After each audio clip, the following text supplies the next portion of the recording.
Melina Factor se llama, está con nosotros, la profesional que ahora nos está acompañando. ¿Cómo va? Bienvenida. Muchas gracias, buenos días. Y vino con un pie en la mano. Así es, bueno, que siempre me resulta más fácil explicarlo, ¿no? Con Claro. el pie en la mano trato de tenerlo siempre presente. ¿La gente le da importancia a la manera en que pisa, que camina, que anda? ¿O solamente cuando la cosa está mal? La mayoría de la gente suele consultar cuando duele. Ajá. En realidad, yo siempre digo que nuestra estructura es muy amplia, sin embargo, usamos más que nada 24 o 30 centímetros para apoyarnos y caminar. Es la única parte del cuerpo que tiene contacto con el suelo a la hora de caminar. Sí. Y eso tiene una gran repercusión en estructuras superiores, ¿no? Como rodilla, cadera, zona lumbar. Entonces es una parte muy pequeña, pero que tiene una gran importancia. Claro. Y cuando duele es cuando uno suele consultar. Y cuando funciona mal el pie, puede no doler el pie, sino que cualquiera de esas otras partes del cuerpo. Exactamente, puede tener una repercusión a distancia. Por ejemplo, si yo tengo este pie que pisa muy hacia adentro, eso va a generar una carga hacia arriba en la rodilla, porque la tibia está conectada a ambas articulaciones, tanto al tobillo como a la rodilla. Entonces va a generar una sobrecarga que tal vez en algunos pacientes no despierte ninguna sintomatología, pero en otros, por ejemplo, si hacen algún trabajo en bipedestación parados mucho tiempo, eso puede generar una carga excesiva. ¿Quiénes se dan cuenta cuando un chico camina mal? ¿Los padres?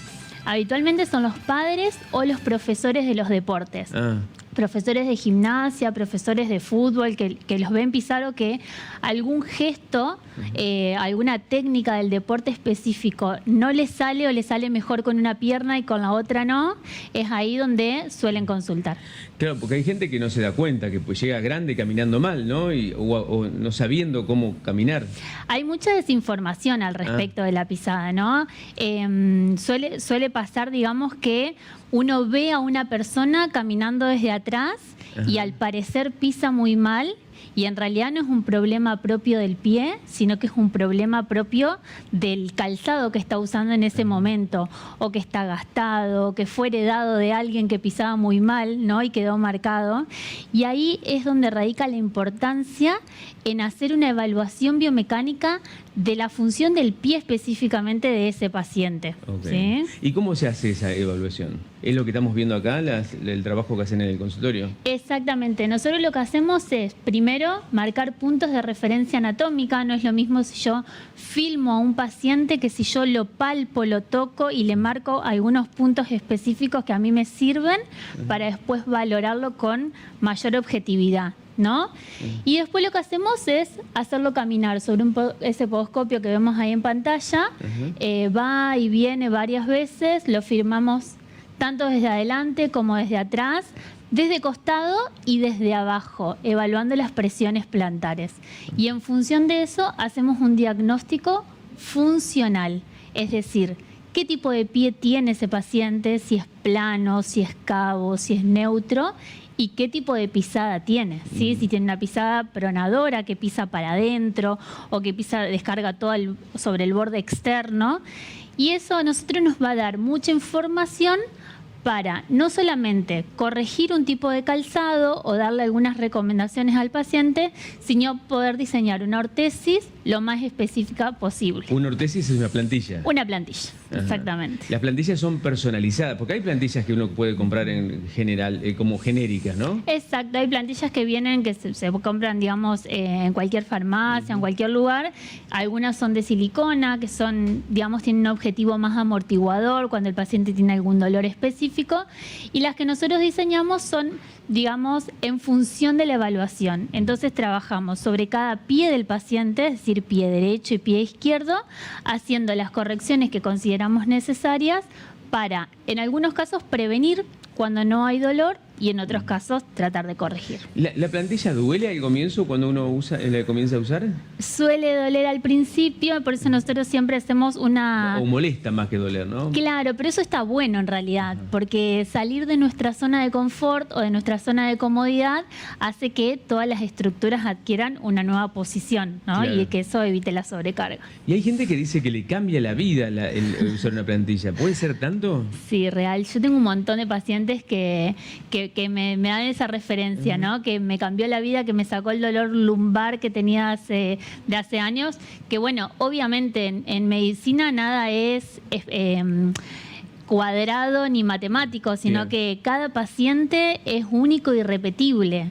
Y un pie plano o un pie cabo no es exactamente igual al otro. Bien. De hecho, hay un montón de pacientes que tienen un pie totalmente plano, el derecho, por ejemplo, y el izquierdo es un pie neutro normal. Ah, se puede tener... Asimétrico. Yo Claro. pensé que tenía pie plano, tenía los dos pies planos. No. Y bueno, y sobre ese paciente se trabaja diferente en Claro. pie derecho y pie izquierdo, ¿no? Qué bárbaro. ¿Y hay gente que puede tener pie plano y no saberlo? Claro, y de hecho hay un montón que piensan que tienen pie plano y que no tienen pie plano. Esos son los más, que vienen y me dicen, no, vengo porque tengo pie plano. ¿Por qué eso? ¿Porque le dijeron alguna vez? Y pasa que en la infancia la gran mayoría de los niños Ujú. tiene pie plano. ¿Hasta es decir, qué edad? y más o menos hasta los 4, 5, 6 años, dependiendo que uno empieza a ver que el arco longitudinal interno se empieza a formar y que la bóveda plantar empieza a adquirir altura, ¿no? Ajá. Y se quedan con esa idea y entonces vienen a la consulta diciendo, vengo porque tengo pie plano. Claro. Esos son los más. Y en realidad no tienen un pie plano. Claro. ¿Y puede condicionar en algo tener pie plano? Y hay pacientes que son asintomáticos, Ajá. es decir, que tienen un pie plano y que pueden... Yo siempre digo que el pie plano no es una patología en sí, sino que es un tipo de pie. Y uno con la anatomía que le tocó tiene que hacer lo mejor que Claro, puede, como ¿no? en todo. Claro, su mejor versión, ¿no? Claro. Entonces, lo importante del pie plano es tener un pie plano funcional, es decir, que tenga fuerza y que tenga movilidad. Y tratamos de hacer una educación en el paciente, ¿no? Nosotros en el pie tenemos más de 30 articulaciones y así como cualquier articulación del cuerpo necesita movimiento para poder amortiguar las fuerzas de reacción del suelo. Entonces es importante movilizarlo. Y aunque parezca mentira, digamos, aprender a caminar, todos aprendemos, la mayoría aprende de chiquito a caminar, pero no todo el mundo camina bien. Y una vez me acuerdo que me dijo un profesor de educación física, no sabés la cantidad de gente que no sabe correr. Claro, bueno, correr ya es un gesto deportivo más sofisticado, te diría, ¿no? Pero sí, hay corredores que, digamos, cuando uno va a empezar a correr, digamos, necesita aprender la técnica como Claro. cualquier otro deporte, como cuando uno va a fútbol o va a Lo que hockey. pasa es que lo naturaliza, uno cree que correr se corre siempre igual. Claro, y bueno, uno tiene que aprender a no talonear, a apoyar más el Claro. medio pie, y de hecho hay técnicas, hay clases de técnicas de carrera. Y caminar también. Y para caminar no tanto, No tanto, pero, pero sí.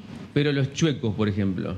¿A qué le llamamos chueco? Bueno, no es una definición, pero el que camina con las piernas hacia adentro, ¿es chueco o no? Hacia adentro. Bueno, ahí hay que evaluar por qué. ¿Por qué camino hacia adentro? Hay un músculo específico que a mí me va a controlar la caída del pie hacia adentro, o el exceso de pronación sería. Ajá. Entonces, bueno, hay que ver si hay alguna disfunción del tibial posterior, que es este músculo, y trabajarlo Claro. con terapia manual, con ejercicios específicos en casa. Hay muchos hábitos que podemos tener en casa, que tal vez en un posible encuentro los podemos charlar, que son simples de implementarlos y que nos ayudan mucho.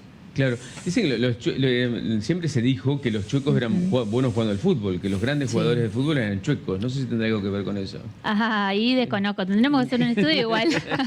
Pero en este caso vamos a hablar de cómo caminamos, cómo nos movemos y qué cosas podemos hacer. Es una buena propuesta para empezar a autoevaluarnos. Nosotros a veces estamos en condiciones de hacer una consulta o de requerir de una plantilla que pueda llegar, como dice alguna gente, a cambiarle la vida, ¿no? A la hora de pararse. Sobre todo la gente que trabaja parada mucho tiempo, ¿no? Sí, claro. Hay muchos trabajos que ya son un, entre comillas, factor de riesgo en sí, Claro. como el trabajar mucho tiempo en bipedestación parados y si no tengo un buen calzado, bueno, eso ya es un factor de riesgo en sí. Sí. O algunos deportes, como por ejemplo el fútbol, que el botín tiene una horma muy fina que deja como muy apretado al pie con muy poca amortiguación. Y por ahí, digamos, teniendo en cuenta el terreno donde voy a pisar, digamos, que no es una cancha súper profesional, entonces también va a ser un factor de riesgo. Está ¿sí? bien. Después vamos a hablar sobre los estudios, eso es tan buenísimo, porque antes se evaluaba solamente parado al paciente, ahora ya veo que es en movimiento. Claro. Eso te da otra perspectiva, le da al profesional otra perspectiva. Exacto, que si nosotros evaluamos la biomecánica, es la anatomía en movimiento. Claro. Entonces yo necesito, nosotros para evaluar la marcha, evaluamos distintas fases y en cada momento de la marcha sucede algo diferente. Entonces el contacto inicial con el talón, el apoyo medio, el despegue, son diferentes momentos que pasan diferentes cosas, ¿no? Entonces eso es lo que evaluamos. Seguiremos charlando entonces, Melina, en los próximos encuentros y mientras vamos seguramente recopilando también preguntas de los televidentes que siempre se interesan por estas cosas. Gracias por esta primera visita. Un placer, gracias. Gracias.